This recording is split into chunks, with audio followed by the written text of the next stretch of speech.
Olá, seja bem-vindo. Está no ar o 27 Segundos pela RCTV, canal 27 da NET Digital. Eu sou Hermes de Luna e vamos direto às imagens do que foi notícia, o que virou manchete no dia de hoje em 27 segundos pelas lentes da RCTV.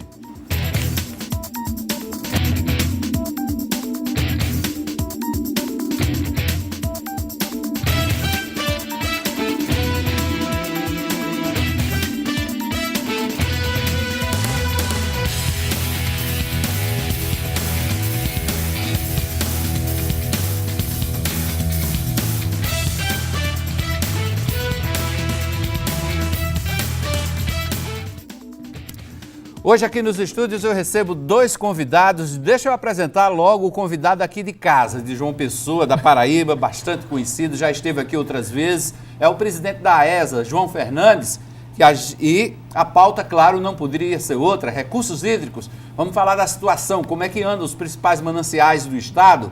Mas para esse encontro aqui, para essa entrevista, nós também temos um convidado que vem de Brasília, é diretor de gestão da Agência Nacional das Águas. Paulo Lopes Varela está aqui nos estúdios da RCTV também, ao lado de João Fernandes. Vamos conversar, claro, também sobre o papel da ANA, Agência Nacional das Águas, nesse processo todo de gerenciamento, de monitoramento dos recursos hídricos no estado. Afinal de contas, a Paraíba tem alguns mananciais que também servem a outros estados e a Paraíba também recebe água de outros estados. Vamos conversar com tudo isso sobre os dois. Deixa eu dar uma boa noite logo aqui. João Fernandes, você já é de casa, como eu já anunciei. Dá uma boa noite aqui ao doutor Paulo Varela. Seja bem-vindo à Paraíba, seja bem-vindo à RCTV. Boa noite. Boa noite, Hermes. Boa noite a todos que nos assistem. É um prazer muito grande estar aqui no Nordeste, estar aqui na nossa casa. João Fernandes, boa noite. Prazer que se renova estar aqui com vocês, estar aqui com Hermes de Luna e acompanhado do Dr. Paulo Varela, este dirigente da Agência Nacional de Água do Brasil, que tem trabalhado muito com o estado da Paraíba, aliás, tem cuidado com muito carinho dos estados do Nordeste.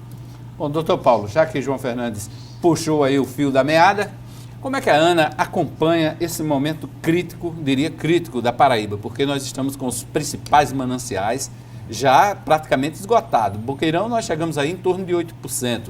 A Cauã, hoje, o Correio da Paraíba trouxe uma foto mostrando o distrito de Pedro Velho, que foi abaixo justamente para que a barragem de Acauã fosse construída.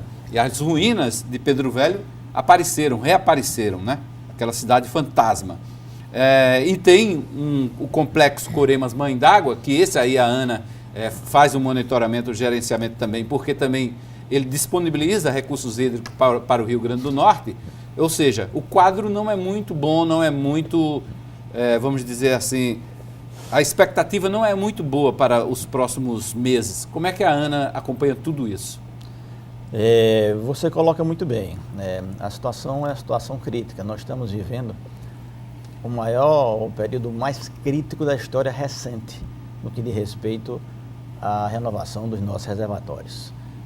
Então, você coloca muito bem, nós estamos aí Boqueirão com 8%, Corema aí com 5,9%, Mãe d'Água com 13%, 12%, e isso não é uma questão localizada aqui na Paraíba, todo o Nordeste setentrional está dessa forma. A ANA acompanha cerca de 500 reservatórios no Nordeste, mas tem dado especial atenção à bacia do Piranha-Açu, exatamente por essa condição crítica que você coloca.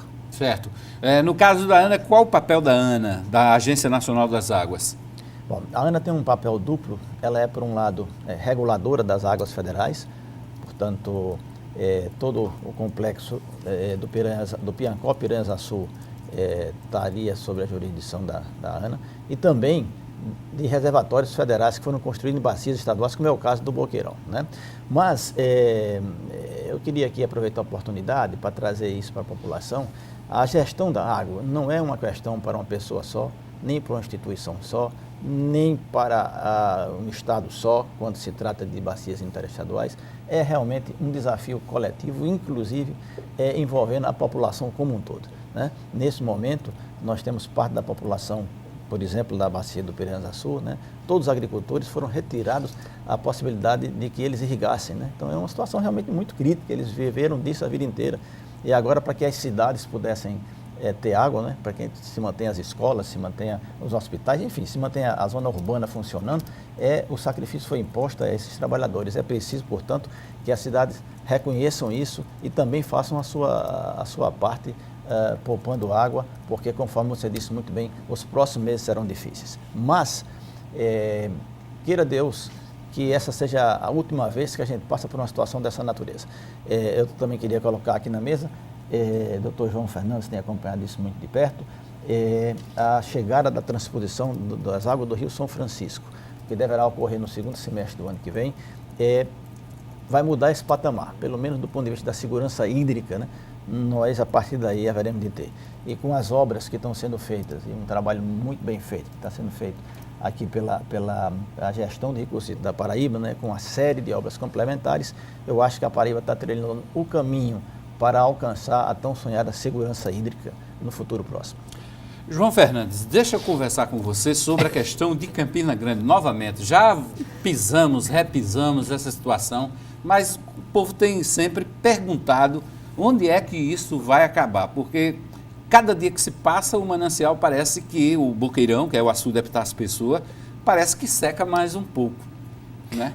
Mas é normal, veja só, nós dizíamos, ou dissemos várias vezes, não apenas a ESA, a ANA, mas a CAGEPA, que nós haveríamos de montar um cenário para chegar a janeiro de 2017 com 20 milhões de metros cúbicos.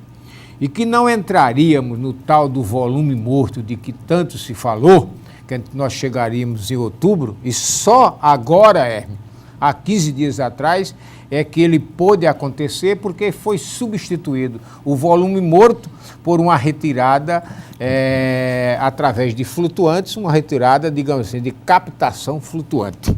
Portanto, tudo aquilo que foi dito pelos técnicos nossos, pelos nossos engenheiros, planejado e anunciado por nós, tem acontecido. Daí porque nós sabemos que a situação é crítica, é verdade. A cada dia se retira 650 litros deste açude que você está mostrando a sua torre de controle. 650 litros para Campina Grande. E a natureza retira mais de 1.300 litros por segundo através do processo de quê? De evaporação. É o sol batendo na água, o vento batendo na água e ela se transformando em vapor e indo embora. É por isso que todos os cálculos que nós fazemos, nós vamos chegar a janeiro com 20 milhões. E diga-se, 20 milhões não é uma barragem qualquer. São poucos os reservatórios que têm a capacidade de armazenar 20 milhões. A partir daí, a situação fica muito mais aguda, mas ainda assim teremos capacidade de fazer gestão. Como colocou Paulo, a transposição das águas do São Francisco, que as suas obras, ou a adutora, Hermes, a adutora deve ser concluída até 15 de dezembro ou 15 de janeiro no chamado Eixo Leste, que sai lá de Floresta, em Pernambuco, e vem até a cidade de Monteiro despejar quase que na nascente do Rio Paraíba, que passa por Boqueirão, passa por, digamos assim, por Itabaiana e chega aqui no mar. Como as águas, a adutora, o caminho das águas estará pronto entre dezembro e janeiro do ano que vem, mas as águas, como disse Paulo, só vão chegar por aqui mesmo 5, 6 meses depois, porque nós temos, sabe o quê? 6 estações elevatórias nesse percurso, 12 reservatórios, não se fala em açude não, viu, Hermes?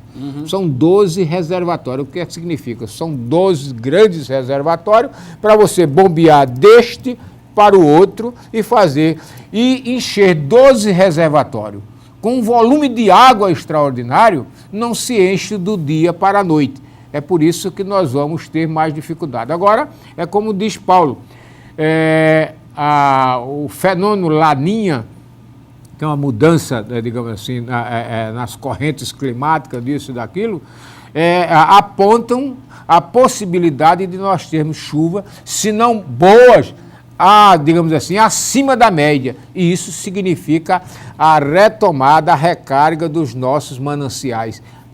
Pode ser de Boqueirão, Curema, Mãe d'Água, enfim, todos aqueles mananciais do Nordeste que têm uma característica, uma situação bem semelhante. Tá, doutor Paulo, segundo semestre, dizer, essas águas estariam nos reservatórios como Boqueirão. Chegariam a açudes da Paraíba, mananciais importantes para abastecimento da população como Boqueirão. É essa a previsão? Essa é a expectativa. O Ministério da Integração Nacional, responsável pela construção da obra, está prevendo que em maio ou em junho essas águas estejam chegando na cabeceira do rio Paraíba, né? E, portanto, a partir do Monteiro chegando até Boqueirão e também chegando no Engenheiro Avidos e a partir daí descendo pelo rio Piranhas no território paraibano e até chegar ao Rio Grande do Norte. Ao Rio Grande do Norte. O João Fernandes, Isso. No caso da transposição, a água só chega pelo Rio Grande do Norte através daquele eixo, né? Lá de Engenheiro Avidos. Exatamente. Só vai porque por lá, né? É o Piancó, Piranhas. Piancó, o eixo norte lá, nasce lá em Cabrobó. Isso. Lá em Cabrobó e vem até São José de Piranha. E entra exatamente. Tem uma barragem chamada Boa Vista, tem uma barragem de Caiçara e tem essa barragem que já existia na Paraíba, que é chamada Engenheiro Avido, que regulariza o tal do Piranhas. O Piranha vai se encontrar com o Piancó e depois do Piancó ele desce na direção da terra do Dr. Paulo Varela, que é o Rio Grande do Norte, formando o Piancó, Piranhas, Açu. Nós temos um problema na Paraíba que é preciso chamar a atenção. Curemas e Mãe d'Água inicialmente não receberão águas do São Francisco, porque quando a água chega por esse tal desse Piranhas, ela chega à altura de Pombal, portanto, mais embaixo, mais para o norte da Paraíba, e não chega por Mãe d'Água, nem chega por Curemas, e portanto não chega pelo Piancó. É por isso que a Paraíba luta por o tal do eixo ramal do Piancó. Que esse ramal do Piancó não apenas coloca água em Mãe d'Água, mas coloca também em Curema, aí fecha o circuito. O doutor Paulo sabe mais do que eu disse. Eu até acho que a Paraíba... Qual é a sua avaliação, Paulo, sobre os benefícios que trará essa transposição para a Paraíba? Não tenho dúvida, João. A Paraíba, no nosso ver, é o estado que mais será beneficiado pelas águas da integração do São Francisco. Por quê? O que lhe faz dizer isso como diretor da Agência Nacional de Águas? Você dizia, lá no Rio Grande do Norte também haverá um segundo eixo, mas isso vai ficar mais para o futuro, né? Mas nesse momento, a Paraíba já começa a transposição com 2 eixos que cortarão todo o seu território, trazendo o que eu dizia a princípio, a tão sonhada segurança hídrica, porque a partir daí nós não passaremos mais por anos como estamos passando agora, mesmo no caso da agora nós estamos com 5 anos consecutivos, né, de falta d'água. Você, com isso estando interligado, você então tem a garantia de que não faltará mais água no território paraibano ao longo dos 2 eixos. Com as obras que estão sendo planejadas, e ainda semana passada o Dr. João Fernando, o Dr. João Azevedo nos apresentava, né, numa visita que fizemos com o Ministério da Integração Nacional, o conjunto de obras que ramificam, né, como é o canal lá das Vertentes, né, Vertentes do Torano, a adutora da Borborema. As adutoras, né? Enfim. Vamos dizer assim, sem ser pejorativo, mas subadutoras da grande adutora, que seria a transposição. Exatamente. Você teria, então, e você tendo um estado do semiárido com garantia de água, temos inclusive uma série de vantagens competitivas. Você tem sol o ano todo, você vai ter uma série de possibilidades que, não faltando água, realmente o fator limitante do desenvolvimento desaparece e nós teremos, eu acho que, ao meu ver, um novo Nordeste setentrional, na medida em que você tiver garantia de água aqui todo o tempo todo, para todas as pessoas. Ok, estamos conversando com o Dr. Paulo Varela, ele que é o diretor de gestão da Agência Nacional das Águas, e com o presidente da AESA, que é a Agência Executiva de Gestão das Águas aqui na Paraíba, João Fernandes. A gente vai a um rápido intervalo e volta daqui a pouquinho, mas é rapidinho mesmo, você fica aí que a gente ainda tem muito assunto para debater aqui com esses nossos 2 convidados. Fique ligado aqui no 27 Segundos na RCTV.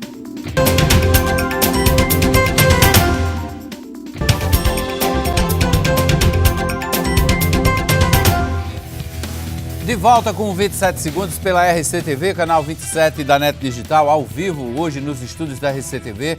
Eu estou recebendo o presidente da AESA, João Fernandes, que é aqui a Agência Estadual das Águas, da Gestão das Águas, e o doutor Paulo Varela, ele que é o diretor de gestão da ANA, Agência Nacional das Águas. E eles estavam me comentando aqui, falando nos bastidores aqui durante o intervalo, de que se não tivesse havido um planejamento, uma gestão dos recursos hídricos, das águas, esse planejamento bastante antecipado, hoje a situação seria pior ainda em cidades que sofrem com o desabastecimento, como é o caso de Campina Grande, que é a maior preocupação nesse momento, porque se trata, sem dúvida nenhuma, do segundo maior município do estado, a segunda maior cidade do estado, tem um volume muito grande de indústria e tem também um adensamento populacional muito grande. Então, os senhores estavam falando um pouco dessa gestão, desse planejamento. Eu queria que vocês relatassem um pouco de como é que isso se deu. O acompanhamento, como eu lhe falava, desses açudes é permanente, né? A ANA acompanha quase 500 açudes, mas a gente não pode, a princípio, a cada ano, ir restringindo, porque normalmente vem um inverno que depois repõe. Entretanto, de 2012 para cá, isso parou de haver essa reposição e nós estamos com 5 anos, não é isso, João? Vou completar 5 anos. 5 anos sem chuva. E desde 2014, começou-se uma restrição realmente violenta, né? E cada gota de água tem sido medida, planejada, calculada, para que a gente possa alcançar o inverno do próximo ano. Se esperava que em 2015 melhorasse, não melhorou. Se esperava que em 2016 reagisse, não aconteceu, né, João? Mas mesmo assim, vai se replanejando e vai se mantendo as cidades todas com água, evidentemente com a redução que é necessária, o sacrifício que precisa ser imposto, mas a gestão dos recursos hídricos, que aqui para o Nordeste é crucial, tem sido efetivamente materializada no sentido de que, mesmo com sacrifício, Campina Grande está com água, as cidades paraibanas ao longo do Rio Piranhas estão com água e as cidades do Rio Grande do Norte, perto da divisa, que também recebem água, né, para a doutora Manuela Torres, também continua com água. Tá. João, como é que a ESA acompanha a questão dessa retirada ilegal das águas, principalmente por irrigantes, né?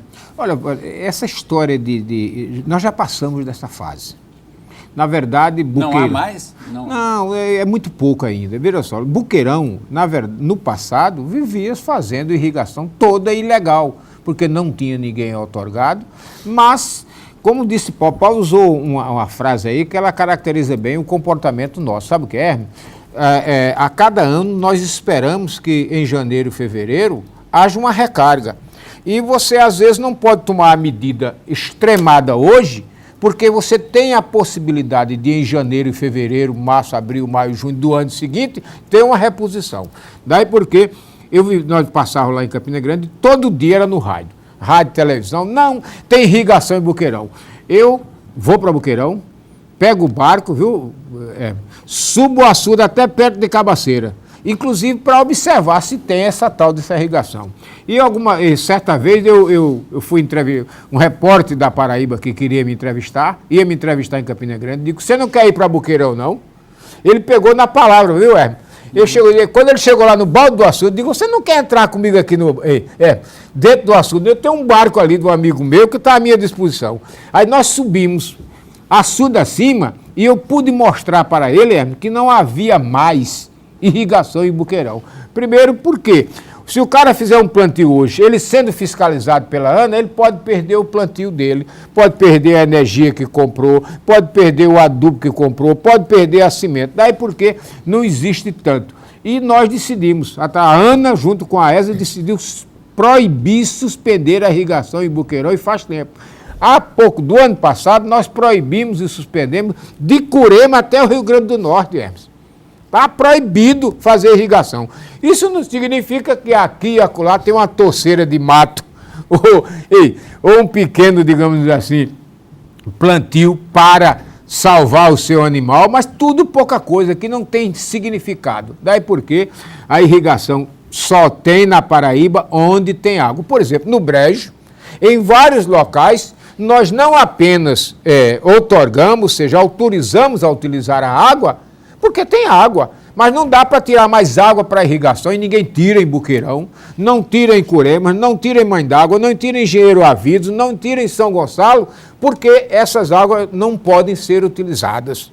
Daí porque essa história de dizer que tem furto d'água, se tem furto d'água, deve ser na URB, deve ser na cidade, porque no campo não tem esse furto todo d'água. E onde tiver, porque você também tem outro fato, você não pode ter um açude cheio, sem uma destinação desta água para abastecer uma cidade, e você deixar esta água toda evaporar-se e não dar uma utilidade para ela.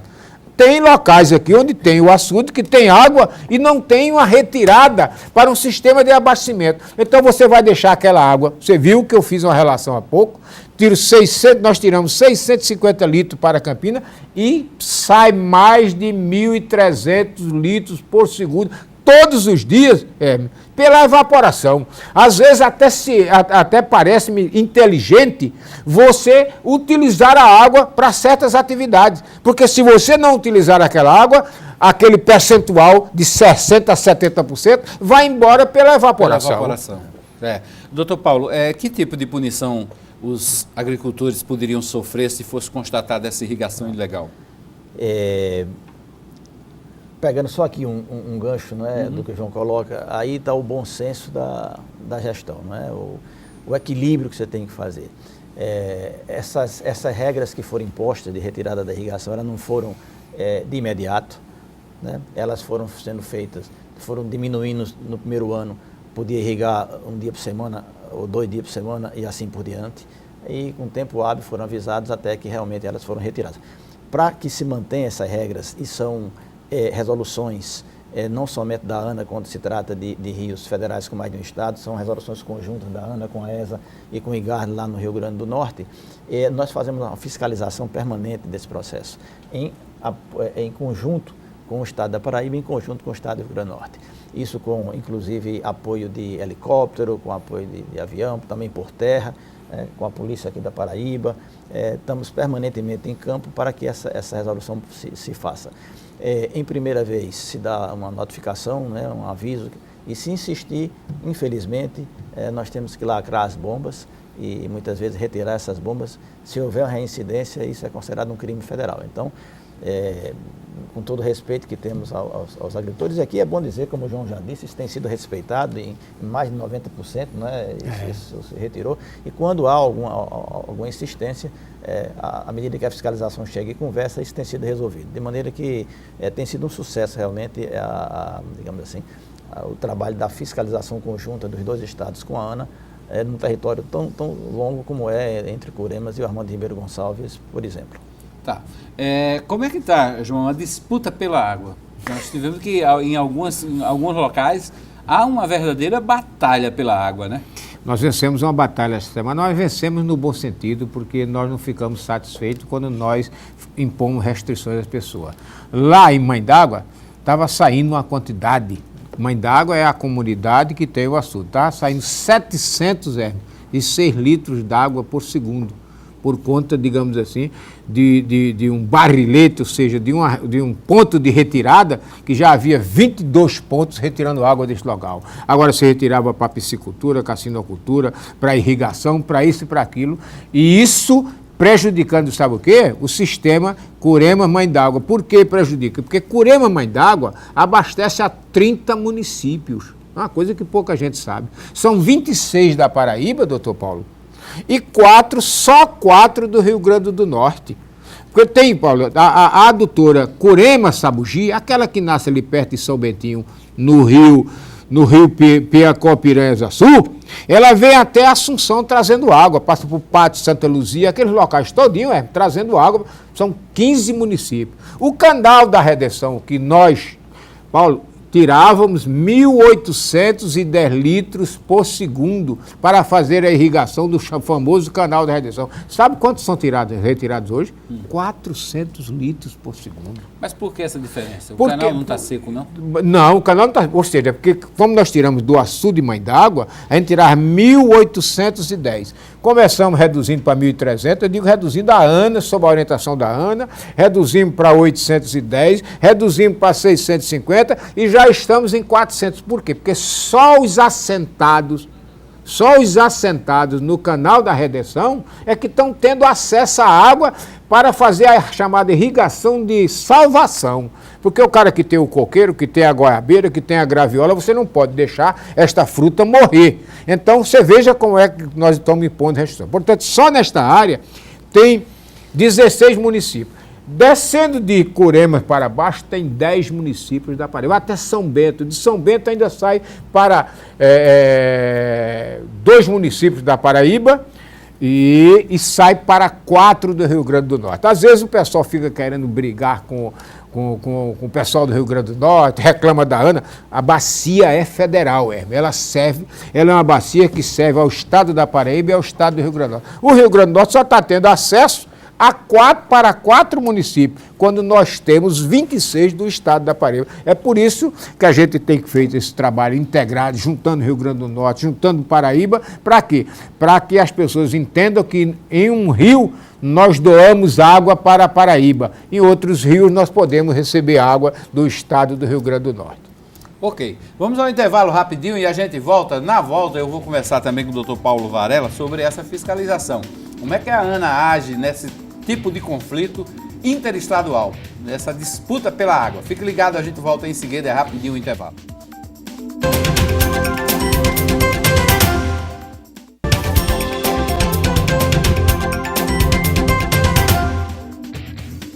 De volta com 27 segundos pela RCTV, aqui ao vivo nos estúdios da RCTV, recebendo o Dr. Paulo Varela, que é o diretor de gestão da ANA, Agência Nacional das Águas, e o presidente da AESA, João Fernandes, que os dois aqui nos estúdios ao vivo, a gente conversando, claro, a pauta hoje é recursos hídricos, gestão de águas. Antes de retomar essa entrevista, vamos acompanhar mais uma convenção. Estamos na pré-campanha, 27 segundos, RCTV, acompanhando de perto tudo que está acontecendo nas candidaturas, a formalização de chapas, já com vistas à disputa pela eleição deste ano. 223 municípios, claro, RCTV acompanhando de perto os 2 maiores colégios eleitorais. Ontem à noite, quem realizou uma convenção aqui em João Pessoa foi o PROS. O Partido Republicano da Ordem Social, o PROS, fará uma composição com o PSB, que tem como candidata a prefeita a professora universitária Cida Ramos. Vamos acompanhar como é que foi essa convenção. Candidatos, filiados e moradores de vários bairros daqui da capital estiveram presentes na convenção que foi realizada nesta quarta-feira no auditório da Asplan. Durante o evento foram apresentados os 41 pré-candidatos a vereadores da coligação entre PROS, PV e PRTB. Cada um teve 2 minutos para se apresentar e falar das suas propostas de campanha. Em seguida, os pré-candidatos assinaram a homologação de suas candidaturas e os representantes dos partidos foram convidados para compor a mesa. Além da homologação das pré-candidaturas a vereadores, durante a convenção também foi anunciado o apoio à pré-candidata a prefeita da capital, Cida Ramos, do PSB. De acordo com o presidente do Partido Republicano da Ordem Social, o objetivo da coligação é unir forças para buscar mudanças para a capital. Uma expectativa altamente positiva, haja vista a presença aqui de várias pessoas aqui, candidatos, pessoas militantes aqui dos partidos que estão fazendo a convenção na data de hoje e, acima de tudo, a certeza de que todos eles estão imbuídos de que esses partidos possam fazer, na Câmara Municipal de Vereadores uma boa bancada de representatividade a partir do dia 1º de janeiro do próximo ano. Então, de forma de que com 41 candidatos hoje aqui presentes, a nossa expectativa hoje é a melhor possível. Estão coligando, acima de tudo, pelo sentimento de unidade, e, acima de tudo, o PROS, que é pela primeira vez está participando de um processo eleitoral a nível municipal, como um partido novo, que está debutando exatamente nessas eleições. Então, ao lado do PRTB e ao lado do PV, nós encontramos pessoas que pensavam igualmente do mesmo modo e de que achavam de que podem fazer um bom trabalho na Câmara Municipal de Vereadores. Tá aí mais um partido que realizou a convenção. Primeiro foi PSOL junto com o PSTU. O PSOL tem como candidato Vitor Hugo, como vice-candidata a prefeita, a vice-prefeita, candidata a vice-prefeita, Rama Dantas, que é do PSTU. Ontem foi a vez do PROS. O PROS não tem candidato, vai apoiar a candidatura de Cida Ramos até o dia 5 de agosto, que é o prazo limite da legislação eleitoral. Todos os partidos têm que realizar suas convenções, apresentar seus candidatos à chapa majoritária, prefeito e vice-prefeito, e a chapa proporcional, que são os vereadores, os candidatos a vereadores. João Fernandes já teve mandato eleitoral, sabe como é que isso funciona, né, João? Com certeza. Esse é um período de expectativa muito grande para partidos, né? Porque primeiro nós temos partidos demais e temos que estabelecer negociações com vistas a melhorar o horário na televisão, no rádio, as inserções. E mais do que isso, né, construir uma chapa que faça a unidade, pelo menos daquele grupo, para ver se consegue costurar a unidade, ou pelo menos a maioria do povo, em favor daquela proposta. Vamos voltar ao nosso tema aqui da noite, que é a gestão das águas, dos recursos hídricos. Doutor Paulo Varela, o senhor nunca foi candidato não, né? Não, fui não. É o técnico, é técnico. Certo. Doutor Paulo, nós estávamos falando dessa disputa de água e quando há conflito interestadual, cidades como Rio Grande do Norte, como cidades da Paraíba, e isso já houve eventualmente, essa disputa, como é que a ANA intervém? A nossa lei das águas, né, a Lei 9433, ela trouxe uma forma nova de se fazer a gestão das águas. É uma lei reconhecida mundialmente, né, como uma lei muito moderna. Ela procura propor uma política que seja integrada, descentralizada, participativa e com o espírito de construção de consenso. Agora, quando você tem águas que ela passa por mais do que um estado, ela é então uma água considerada federal e cabe à ANA, portanto, regulá-la. Em última análise, quando você tem um açude ou um reservatório que serve a mais de um estado, é a ANA quem autoriza a quantidade de água que vai liberar ou não. Mas isso não é feito dessa forma autoritária. O espírito da lei, ele propõe exatamente que seja a construir esse consenso. E o que nós temos feito é trabalhado junto com os estados, trazendo para a mesa da negociação com números que tragam um bom senso, né? Respeitada a ideia de que a bacia ela não enxerga fronteiras, vamos dizer assim. As águas não são pintadas de um ou de outro, porque elas migram, a água tem essa característica, elas andam, elas passam, né? De um canto para outro. Você imagina no São Francisco, passa em 7 estados, Exatamente. né? Mas eu acho, inclusive, aproveitando aqui a oportunidade, que aqui nós temos um excelente exemplo de que como as coisas são possíveis de serem feitas com bom senso e se trazendo números, unificando uma base técnica muito boa. O Rio Grande do Norte, a Paraíba, tem dado realmente um bom exemplo para o Brasil, né? Nós tivemos mais dificuldade, por exemplo, com o Rio e São Paulo, mas também conseguimos chegar à formação de consenso e estamos conseguindo. Quando se não chegar a um acordo, a ANA tem que fazer valer a missão que lhe é dada. Porque você perguntava no começo o que é que ela faz, além de regular, ela também é responsável, por outro lado, de junto com o Estado, coordenar a montagem do Sistema Nacional de Gerenciamento de Recursos Hídricos. E aí ela tem que apoiar os estados na estruturação dos seus sistemas. Então, juntando uma coisa com outra, sentando na mesa, conversando, articulando, a gente sempre chega a um consenso baseado, né, na técnica e fazendo perguntas claras de até quando nós queremos chegar com essa água. E aí, discutindo isso, a gente procura um caminho técnico para chegar lá. Então, foi assim na sala, por exemplo, Campina Grande, né? Nós viemos aqui, lá na sala de Dr. João Fernandes, a pergunta que nós fizemos lá nós mesmos foi a seguinte: até quando nós queremos garantir água em Campina? Bom, decidimos que seria até fevereiro de 2017. E aí, com a água que se tinha, a gente programou como é que podia soltar. Mesma coisa está acontecendo agora aqui no Curema Mãe d'Água. Essa água, ela inclusive, ela chegava mais longe no Rio Grande do Norte, mas à medida que a coisa ficou mais grave, em determinado momento, junto com o Rio Grande do Norte, uma parede, não, Jucurutu não será mais abastecido por essa água. Já deixou de ser abastecido? Já deixou mais de Quanto ano. tempo? Mais de ano? Mais de ano, já deixou. E procurou-se um outro caminho para que aquilo fosse resolvido. Jucurutu tem quantos milhões de metros cúbicos? Não, Jucurutu é uma cidade. Uma cidade. Eu pensava que era um manancial. Não, é uma cidade. É uma cidade toda. Mas aí o próprio estado do Rio Grande do Norte, nós acordamos com eles, fizeram uma doutora de emergência, naquele caso era possível, trazendo de outro canto, porque ia se perder muita água para chegar até lá.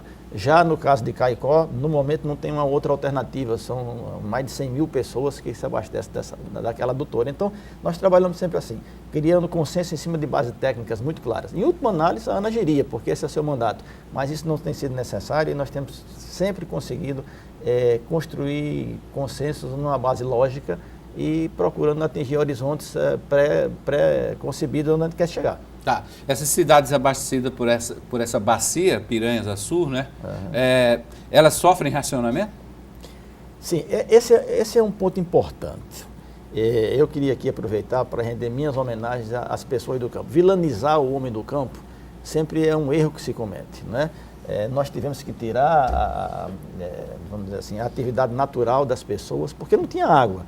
E as cidades têm prioridade. Mas, por outro lado, também não tem nenhuma justiça, não tem nenhuma lógica que as pessoas no campo paguem um preço dessa ordem e na cidade se continue estragando água, lavando calçadas e coisas dessa natureza. E além do mais, você tirar a água do campo significa que a cidade mais na frente vai ficar também sem alimentação, né? Não tenha dúvida.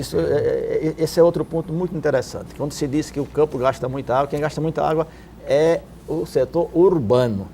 Então, é muito importante, porque aí não é só humano. O doutor João Fernando fala sempre disso com muita propriedade. Quando você bota água na cidade, não é só para beber, você bota para indústria, você bota para lazer e uma série de questões que você não pode dividir. Então, é muito importante, está sendo feito sim. Ainda amanhã nós vamos ter uma reunião aqui com a Paraíba, com o Rio Grande do Norte, no âmbito do Comitê de Bacia, e é um dos assuntos que vamos discutir, para aumentar ainda mais a restrição nas cidades no momento de tanta criticidade. Tá. Essa reunião vai ter a presença de quem, João Fernandes? É uma convocação do Comitê de Bacia, porque a responsabilidade ele convoca, participa a ANA, participa a ESA, participa a CAGEBA, participa o Ministério Público, enfim, participa os membros da direção do próprio comitê para discutir mais de perto, analisar tecnicamente a situação do Piancó-Piranhas-Açu. Porque é isso que Paulo colocou, nós temos que fazer a gestão. E como é que se faz? Você faz a gestão, primeiro, calculando até onde esta água pode chegar, e depois começa a fazer as restrições. Campina Grande hoje tem uma área, tem 67 horas de água, e a outra área tem aproximadamente 60. Vários municípios da região de Campinas só tem 60 horas de abastecimento d'água por semana atualmente. Lá na região, com certeza a discussão vai ser travada em função disso, vamos estabelecer restrições. Por quê?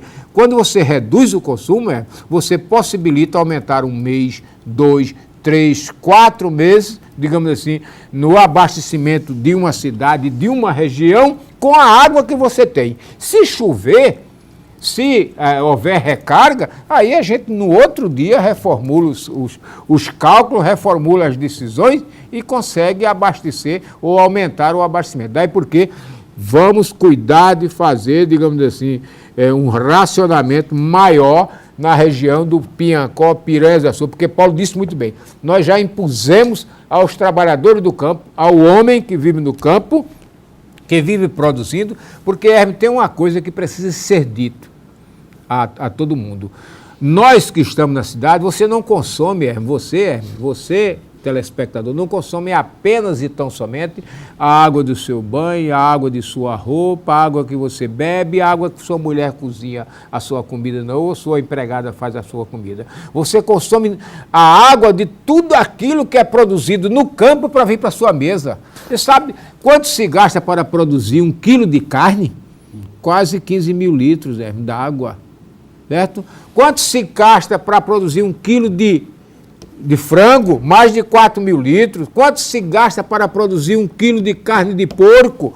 Ou seja, o consumo rural tem que ser associado ao consumo urbano, porque o seu consumo real é o consumo da sua torneira, mas o consumo que é utilizado em todos os produtos que você vem a consumir no seu dia a dia. E é por isso que as pessoas da cidade, aliás, o campo vive em função da cidade. Os mananciais são construídos lá e utilizados fundamentalmente pela cidade. De onde é que vem a água de João Pessoa? De Gramame, vem de Mamuaba, vem de Marés, vem da Abiaí. De onde é que vem a água de Campina Grande? De Buqueirão, lá da região da Borborema, do Cariri Velho Seco, Paulo, onde chove menos no estado da Paraíba. Então, é isso que a gente precisa compreender.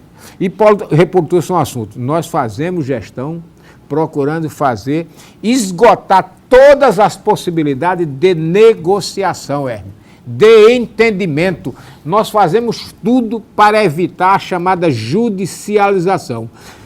Se depender da ANA, da AESA, não acontecerá briga em nenhum município, porque nós sentamos os dois vizinhos lá, nós sentamos o homem do campo e o homem da cidade. Olha, ou nós fazemos uma divisão equitativa, racional, inteligente da água que nós temos, impondo restrições a você que está na zona rural e impondo restrições a você que está na zona urbana, porque do contrário, daqui a alguns meses nem você do campo tem água, nem você da cidade tem. E prevalece em regra o bom senso e as pessoas cedem, entendem e a gente, por isso que a gente está fazendo a gestão das águas. Ok, vamos a mais um intervalo e a gente volta em seguida com o quarto e último bloco do 27 segundos. Fique ligado, a gente está tratando aqui de gestão das águas.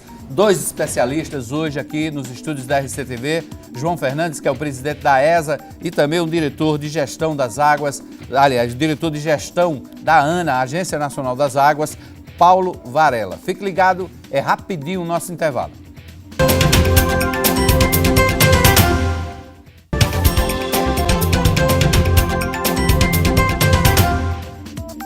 De volta com 27 segundos, quarto e último bloco do programa de hoje, ao vivo aqui nos estúdios da RCTV.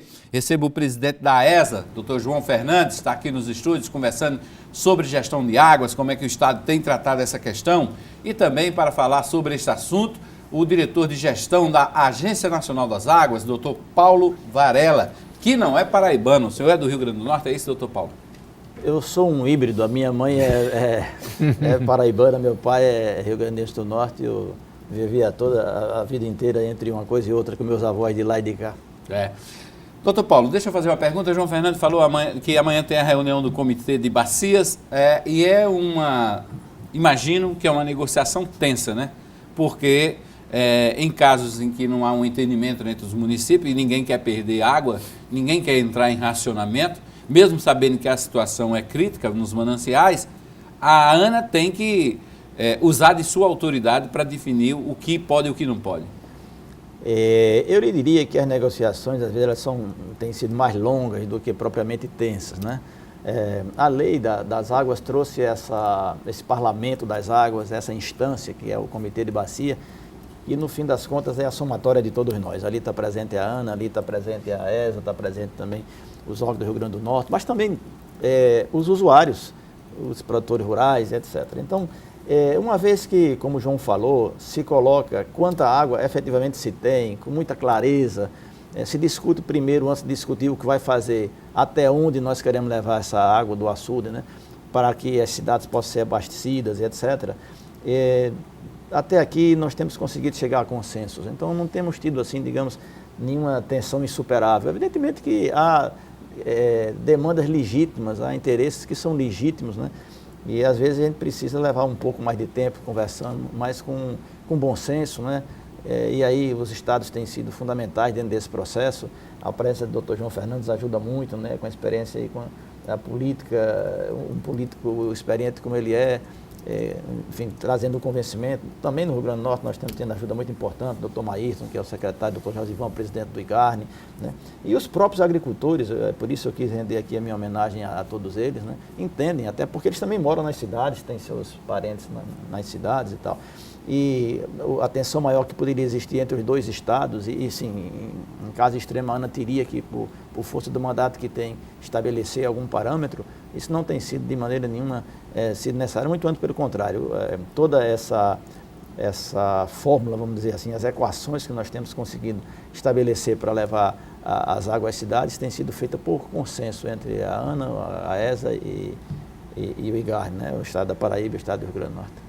Ok, quando se fala em restrição, aumentar as restrições, nós estamos falando, e eu subentendo, que aumentar o racionamento de água, ou chegar ao racionamento de água.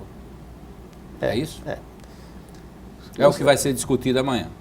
Mas enfim, você tem que ver, quer dizer, o nível de racionamento que é variável, mas a quantidade de água já não permite que você tenha o mesmo uso que tinha antigamente. Aliás, eu até queria aproveitar aqui para fazer também uma reflexão. A gente não pode entrar e sair de um período dessa natureza da mesma forma. Nós temos que aprender com esse processo. Nós acabamos de terminar, a pedido dos dois estados, a ANA contratou o plano da bacia, né? O que analisa inclusive todas as intervenções que devem ser feitas no futuro, e a forma de fazer gestão e etc.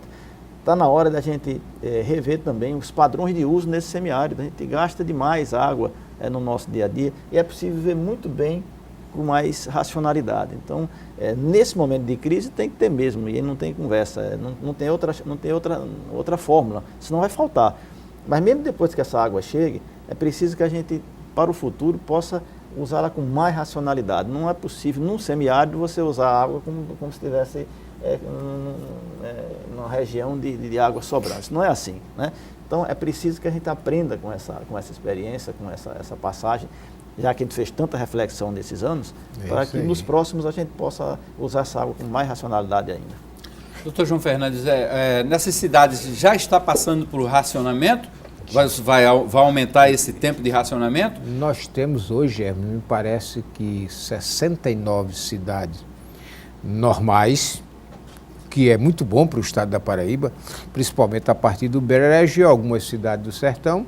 E nós temos, me parece que 29 cidades em colapso total, não tem, o sistema de abastecimento não está funcionando, está no carro-pipa, e nós teríamos, digamos assim, acho que 83 cidades em racionamento e 13 em alerta. Esse alerta é a porta aberta para você estabelecer um racionamento. E eu diria que não vão ser só 13, nós vamos aumentar este número já, porque vão sair de racionamento, de alerta para racionamento. Este é o quadro do estado da Paraíba. E nós temos 25 sistemas que são geridos pelas próprias prefeituras, pelos próprios municípios. De modo que o quadro é crítico mesmo. Nós iniciamos o ano com 12% de nossa água. Aumentamos para 16%. Já estamos em 14,7%. Significa dizer que nós já estamos consumindo a água que entrou nos nossos mananciais. E o pior é que não entra de forma equitativa, distribuída de forma... Chove aqui, não chove ali, e é por isso que se acentua a nossa situação. E nós estamos, nessas reuniões que nós vamos fazer aí, vamos cuidar de uma região muito importante, que é a região do sertão, que é aquela que tem 30 municípios sendo abastecidos pelas águas de Curemas hoje, amanhã de Curemas, Mãe d'Água, né? E nós vamos tentar e vamos conseguir. Agora vamos conseguir com o quê? Impondo restrições, fazendo racionamento para que a gente possa prolongar no tempo o atendimento do nosso povo. Essas 30 cidades já têm racionamento? Não todas. Tem racionamento. Só algumas vão delas. entrar. Vão entrar agora, vão se enquadrarem, porque nesta reunião nós vamos discutir isso e vamos pedir à CAGEPA, porque nós fazemos a gestão, ele das águas federais e nós das águas estaduais, e a CAGEPA faz a distribuição da água. Ou seja, às vezes ele diz, olha, você só tem 650 litros. É a CAGEPA quem pega os 650 litros por segundo, aprovado pela ANA e apoiado pela ESA, e distribui para a cidade de Campina Grande. E é isso que ela terá que fazer para outras cidades do nosso estado. Tá. No Rio Grande do Norte também a situação é a mesma, né? Nos municípios vizinhos à Paraíba, a situação também é a mesma, doutor Paulo? Também é a mesma, não somente no Rio Grande do Norte, o Ceará também está numa situação talvez até mais crítica ainda, o Nordeste Setentrional como um todo está na mesma situação. Agora, uma coisa interessante aqui, João, que você levantou aí, que eu acho que é importante ver, o nível de racionamento ele vai variando. Até cidades que já estavam em racionamento, e João colocou aqui, Campina Grande não chegou dessa forma de entrada. Ela era 1.400, foi baixando para 1.100, baixou para 800, baixou até chegar em 650. Então, até o próprio racionamento, ele é variável à medida que a situação se agrava, você vai tendo que repensar para manter aquele horizonte de tempo que você quer alcançar. Certo. No Vale do Piancó, na bacia do Vale do Piancó, João, qual é a projeção? Nós resolvemos o problema de Piancó e tivemos realmente um conflito com o povo de Catingueira, mas eu acho que prevaleceu o bom senso e onde terminou sendo judicializada, mas nós conseguimos colocar água agora que vai dar 3 meses ou 4 meses de folga para o povo da cidade do Piancó. Já havíamos feito isso com as águas de Olho d'Água, do município de Olho d'Água do açude de lá. antes, agora fizemos com outro. Então, todos os dois os mananciais estão bem, mas Piancó resolvida. A situação do sertão, ela está sob controle, Agora é sob controle, mas nós estamos com a espada, digamos assim, apontando para nós. Se não chover em janeiro, fevereiro e maio do ano que vem, nós poderemos ter uma situação insustentável. Mas nós estamos lutando para chegar a janeiro, fevereiro com a quantidade razoável de água, porque se houver qualquer recarga, reanima as nossas esperanças, né, doutor? E a gente pode passar a dizer, vamos levar para janeiro de 18. Só que nesse intervalo pode chegar a transposição, e eu vi as obras do eixo leste, nós vimos, Paulo também viu, vimos do eixo norte, do eixo leste. O eixo leste tem 217 quilômetros de obra, já tem 200 construídos. E nos 17 que falta, do canal, eu falo do caminho das águas. Tem 17 em todo canto que tinha um buraco, Paulo, onde fazer obra, tinha o equipamento ou trabalhadores fazendo obra. O que nos anima a acreditar que o governo vai terminar o caminho das águas, que é a adutora, em dezembro ou janeiro do ano que vem, e vamos começar, se possível, antecipar esse bombeamento da água para que ela chegue logo a Buqueirão. Se chegar a Buqueirão, Buqueirão distribui no outro dia para 19 municípios e 8 distritos. Ok. Deixa eu agradecer aqui no final do programa, agradecer a presença dos dois nossos convidados aqui ao vivo nos estúdios da RCTV na noite desta quinta-feira. Primeiro, agradecer aqui ao Dr. João Fernandes. Muito obrigado pela presença, João, mais uma vez aqui e pelas informações importantes. É claro, é sempre bom a gente monitorar essa situação, repassar essas informações, não no sentido de alarmistas, mas no sentido de orientação a todos os telespectadores, principalmente aqueles que têm raízes no interior da Paraíba, que têm parentes ou que mesmo vão lá com frequência, os que estão nos assistindo no interior pela internet ou em Campina Grande pelo canal 27 da NET Digital também. É importante sempre esse alerta, fica o alerta, não o alarme, mas o alerta. João Fernandes, muito obrigado. Sou eu que agradeço e parabenizar. Nós não podemos, a imprensa e as autoridades não podem estar espalhando terror, alarmando o povo. Nós temos o dever de dar a informação correta para que o povo tenha tranquilidade. Um abraço, saúde e paz para todo mundo. Doutor Paulo, muito obrigado pela presença aqui, viu? Nós aqui agradecemos. Eu queria aproveitar só esse minuto final para me dirigir à população, no sentido de que eu tenho assim uma certeza muito grande, nordestino que sou, de que o caminho de desenvolvimento aqui nessa região passa pelo caminho das águas. E nesse momento nós estamos passando por um momento crítico. Eu quero terminar convocando a todos que usam água. É momento agora de economizar, de economizar e de economizar. Um abraço grande a todos. Ok, agradecer mais uma vez aos dois convidados, aos nossos telespectadores, a todos uma boa noite. Amanhã estamos de volta com 27 segundos aqui, 9 da noite, na RCTV. Até lá!